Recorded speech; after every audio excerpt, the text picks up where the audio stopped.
क्या आप भी ढेर सारी लॉन्ड्री और उसके मैनेजमेंट को लेके परेशान हैं? अगर इतने सारे कपड़े अपने हाथों से धोने पड़ जाते तो हमारा क्या हाल होता। तो सोचिए कि पहले के ज़माने के लोग इतनी सारी लॉन्ड्री कैसे मैनेज करते होंगे। पर आज के ज़माने में इतने कपड़े धोने में हमें कोई प्रॉब्लम नहीं होती, क्योंकि क्या करना है, सिर्फ लगाना और फैलाना, बीच में धोना रगड़ना वैसा कोई भी काम अब हमारे पास नहीं रखा है। तो अब हमारे पास सबसे अच्छा कंपेनियन है हमारी वॉशिंग मशीन। बट उस वॉशिंग मशीन को भी हम बेस्ट यूटिलाइज कर सकते हैं, जिसके लिए मैं आपके साथ कुछ टिप्स शेयर करूंगी। तो चलिए स्टार्ट करते हैं। हम अपनी वॉशिंग मशीन से कैसे इलेक्ट्रिसिटी, एनवायरनमेंट और अपने टाइम को सेव कर सकते हैं, उसका बेस्ट यूटिलाइज करके। तो चले जरा मैं मशीन लगा के आती हूँ, तब तक आप ये 7 सेकंड का इंट्रो देख लीजिए।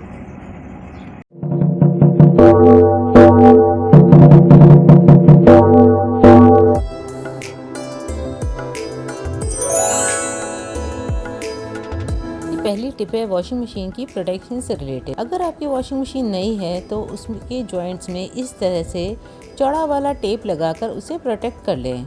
डिटर्जेंट कंपार्टमेंट पर ना लगाएं। इससे आपकी वॉशिंग मशीन के डिजिटल पैनल सेफ रहते हैं।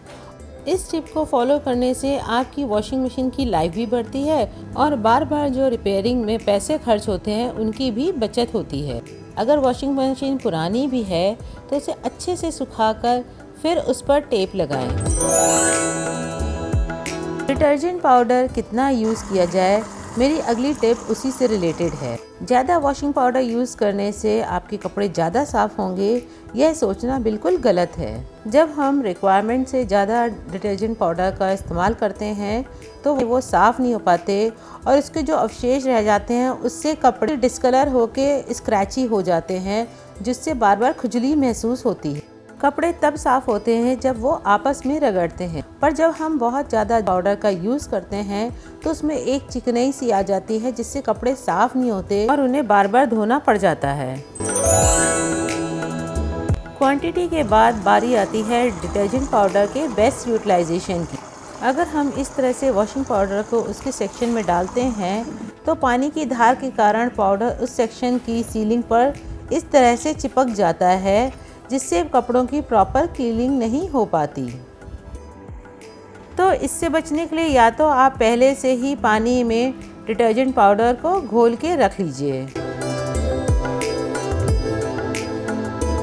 But it's a time taking process. A few moments later. और ये ज़रूरी नहीं है कि आपका सारा जो डिटर्जेंट है वो पूरी तरह से घुल जाएगा।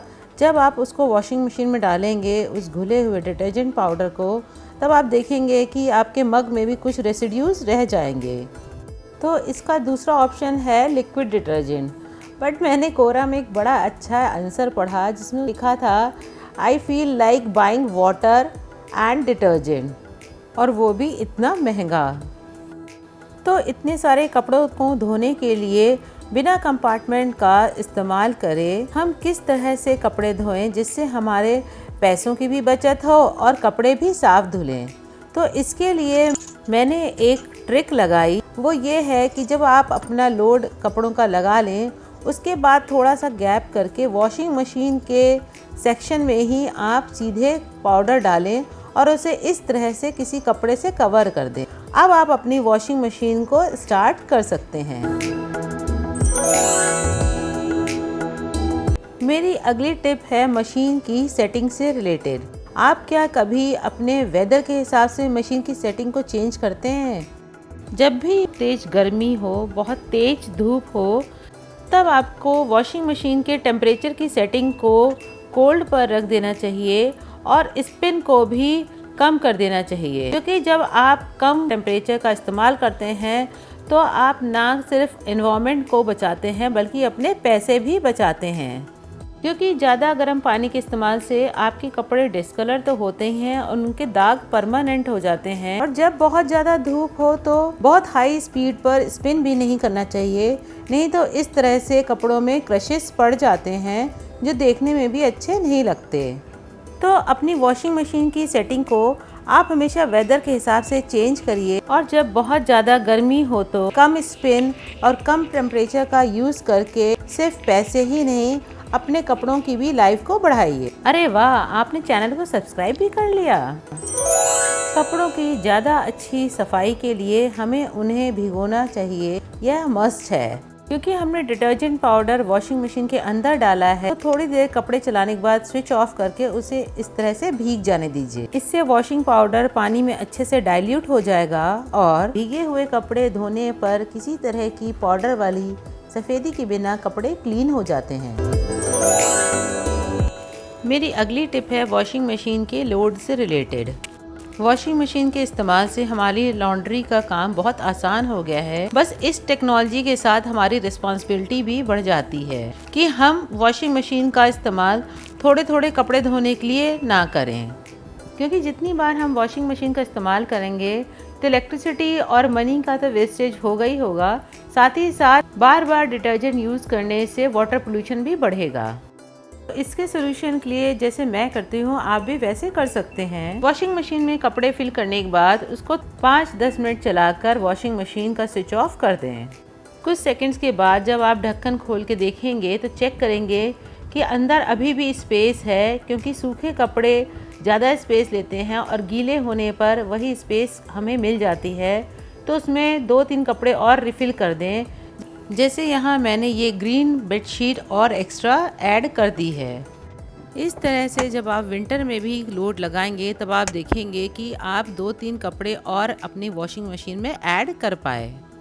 ये सारी tips mostly front load washing machine पर अप्लाई करती हैं और पहले मुझे भी लगता था कि फ्रंट लोड वॉशिंग मशीन को रीलोड नहीं कर सकते, बट जब मैंने उसको यूज़ करा तब देखा कि अंदर काफ़ी स्पेस रह जाता है जिसमें कि हम प्रॉपरली लोड करके वॉशिंग मशीन का फुल यूटिलाइज कर सकते हैं। एक बात ध्यान रखने की ज़रूर है कि ओवरलोड नहीं करना है। वॉशिंग मशीन का मूवमेंट बिल्कुल स्मूथ होना चाहिए, लाइक दिस। कपड़े धोने के बाद अपनी वॉशिंग मशीन का दरवाज़ा थोड़ा सा ही खोलें। बहुत से लोग पूरा दरवाज़ा खोल के रखते हैं। वॉशिंग मशीन का जो डोर होता है वो बहुत हैवी होता है, तो उसके जो हिंजेस हैं उसका वेट नहीं ले सकते और आपकी वॉशिंग मशीन का डोर जल्दी ख़राब हो सकता है। इसलिए उसका दरवाज़ा थोड़ा सा ही खोल के उसको सुखाएं। जब भी लोग अपने कपड़ों को धूप में पड़ा रहने देते हैं तो अक्सर उनको लोग कहते हैं क्या धूप में कपड़ों को पापड़ करना है। तो हाँ, जब बहुत तेज़ धूप है तो आप भी उनको टाइमली हटा लीजिए, क्योंकि बहुत तेज़ धूप में कपड़ों की चमक तो जाती ही है, साथ ही कॉटन के कपड़े जल्दी फेड होने लगते हैं। इसके लिए अगर आप जल्दी सुबह कपड़े धो लेते हैं तो अराउंड 12-1 बजे तक अपने कपड़ों को हटा लीजिए धूप से। अदरवाइज़ आप 2 बजे के बाद कपड़े फैलाइए तो शाम तक उनको आप सुखा लीजिए। ज़्यादा देर कपड़े अगर धूप में पड़े रहते हैं तो वो फेड होने लगते हैं, और अगर आप टाइमली उनको उठाने लगेंगे तो आप खुद देखेंगे कि आपके कपड़ों जैसे टॉवल, बेडशीट आदि की चमक और उनके कलर्स बहुत सालों तक वैसे ही रहेंगे। अगर आप भी बेडशीट और टॉवल्स को ईज़िली ऑर्गेनाइज करना चाहते हैं तो मेरे चैनल पर ये वाला वीडियो ज़रूर देखिएगा। हाँ, तेज़ धूप में आप अपने किचन टॉवल्स और टॉवल्स को ज़रूर ज़्यादा देर सुखा सकते हैं, क्योंकि सन इज़ द बेस्ट सैनिटाइज़र। इसके अलावा रंगीन कपड़ों को तो बिल्कुल नहीं सुखाना है। सिर्फ वाइट क्लोथ्स ऐसे होते हैं जिनको आप जितना ज़्यादा धूप लगाते हैं वो और ज़्यादा ब्राइट होते हैं। पर इस तरह का टाइम मैनेजमेंट तो वो लोग कर सकते हैं जो घर पे रहती हैं। जो लोग ऑफिस जाते हैं वो अपने घर में ऐसे एरिया में कपड़े फैलाएं जहां धूप भी आती हो और वो बाहर भी ना हो। जैसे मेरे यहाँ इस रूम में प्रॉपर धूप आती है और मुझे बाहर जाना था तो मैं सारे कपड़े अंदर फैला के गई। उससे फ़ायदा ये हुआ, एक तो बारिश का भी डर नहीं, दूसरा अगर कपड़े 2 दिन के लिए फैले भी रहे तो उनके गिरने या उनमें डस्ट लगने की कोई चिंता नहीं थी। तो आजकल के मॉनसून के सीज़न में जब बारिश का कोई भरोसा नहीं है और अधिकतर मेरे व्यूअर्स भी वर्किंग हैं, तो उनके लिए मेरा यही सजेशन है कि वो घर के अंदर ऐसे स्पॉट को फाइंड आउट करें जहां वो कपड़े सुखा सकते हैं, जहां धूप है। इससे बारिश में भी वो निश्चिंत होकर अपने कपड़े सुखा सकते हैं।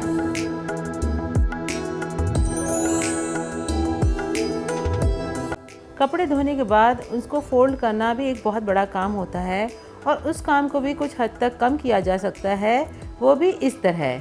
जिन कपड़ों को आपको हैंगर में हैंग करना है उनको आप हैंगर में ही हैंग करके सीधे सुखाइए और सूखने के बाद उन्हें उतार कर आप सीधे कबर्ड में उनको हैंग कर सकते हैं। तो इस तरह से आपके कपड़े क्रीज फ्री भी होंगे और आपको कंपैरेटिवली कम कपड़े फोल्ड करने पड़ेंगे। साथ ही जिन कपड़ों को आपने हैंगर में सुखाया है उनको आप आसानी से आयरन भी कर सकते हैं। My last but not the least tip है how to save water and environment. Washing machine से बहुत सारा पानी हम जानते हैं वेस्ट होता है। तो जब आप वॉशिंग मशीन स्टार्ट करें तो उसके ड्रेन पाइप को एक टब में डाल दें। जब उस टब में साबुन का पानी आ जाए तो उसमें अपने घर के डोरमेट्स आदि को भिगो दें, क्योंकि हमें पता है कि ये डोरमेट्स कितने गंदे होते हैं। इसलिए जब आप पहले साबुन के पानी में उनको भिगो देंगे तो उनकी काफ़ी हद तक गंदगी साफ़ हो जाएगी और फिर आप उसको अपनी वॉशिंग मशीन में धो सकते हैं। तो इस तरह से आपकी वॉशिंग मशीन भी प्रोटेक्टेड रहेगी और आपके डोरमेट्स भी अच्छे खासे साफ़ हो जाएंगे, और वो भी बिना किसी एक्स्ट्रा वाटर वेस्टेज के। आपको याद होगा कि मैंने कम स्पेस में ज़्यादा कपड़े कैसे सुखाएं, उसकी ट्रिक आपके साथ शेयर करी थी, जो कि ट्राइड एंड टेस्टेड है, और वो टिप मेरे साथ मेरी सिस्टर ने शेयर करी थी। इस टिप को फॉलो करते समय आपको यह ध्यान रखना है कि आपको अपने सिर्फ कपड़े सुखाने हैं, ना कि बेडशीट्स एक्सेट्रा, क्योंकि बेडशीट्स वगैरह से आपके जो नीचे लोग रहते हैं उनकी धूप को भी आप हैम्पर करेंगे। तो इस तरह से वर्टिकली कपड़ों को अरेंज करके कम स्पेस में भी आप ज़्यादा कपड़े सुखा सकते हैं। तो ये थे मेरे वॉशिंग मशीन और लॉन्ड्री से रिलेटेड कुछ tried and tested hacks and tips, जिनको फॉलो करके आप ना सिर्फ अपनी एनर्जी और टाइम को बचाएंगे बल्कि पैसा और एनवायरनमेंट को भी सेव करेंगे। और अगर आपको कोई भी टिप्स अच्छी लगी, आप उसे फॉलो करते हैं, तो please like, share and subscribe to my channel. और हाँ, अगर आपकी भी लॉन्ड्री या वॉशिंग मशीन से रिलेटेड कोई यूनिक आइडियाज़ हों तो उनको भी ज़रूर शेयर करिएगा। Please follow me on Instagram and Facebook also. Monsoon से रिलेटेड मेरे चैनल पे कुछ यूज़फुल टिप्स हैं जो आपके टाइम और मनी दोनों को सेव करेंगे, उनको ज़रूर देख लीजिएगा। Thank you for watching, keep sharing, keep subscribing, bye.